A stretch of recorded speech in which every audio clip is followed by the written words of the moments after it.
71-এ এই প্রজন্ম রক্ত দিতে পারে নাই, তবে দেশ জাতির সঙ্গে ওয়াদাবদ্ধ হতে হবে।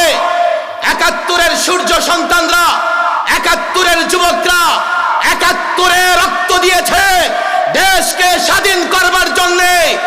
এই প্রজন্মের যুবকরা, এই প্রজন্মের আলেমরা, এই প্রজন্মের মাদ্রাসার ছাত্ররা দেশকে স্বাধীন রাখবার জন্য আবার রক্ত দেবে, আবার রক্ত দেবে, আবার রক্ত দেবে।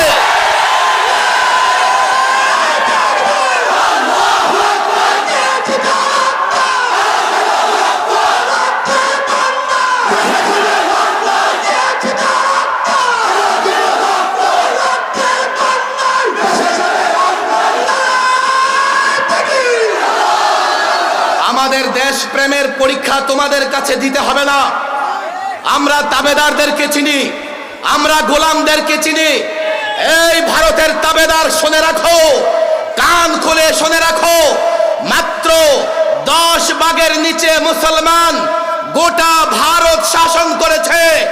ভারত, পাকিস্তান, আফগানিস্তান, বাংলাদেশ যখন মুসলমানরা শাসন করে সংখ্যার অনুপাতে মাত্র 10 ভাগ। এখন বাংলাদেশে আছে 17 কোটি, পাকিস্তানে আছে 20 কোটি, ভারতেও আছে 35 থেকে 40 কোটি মুসলমান। সংখ্যার বিচারে লড়াই করে না, কিন্তু এতটুকু স্মরণ করিয়ে দিতে চাই, যদি মনে করো এনআরসি করে, নাগরিকত্ব বিল করে মুসলমানদেরকে নিশ্চিহ্ন করে দেবে, আবার হায়দারি তলোয়ার জাগবে, আবার বদ্রি তলোয়ার জাগবে। রব্বে কাবার কসম করে আল্লাহর উপর ভরসা করে বলছি, ভারত থেকে ইসলামকে নিশ্চিহ্ন করতে চাও, সেই ভারতে ইসলামের পতাকা উড়বে, উড়বে, উড়বে।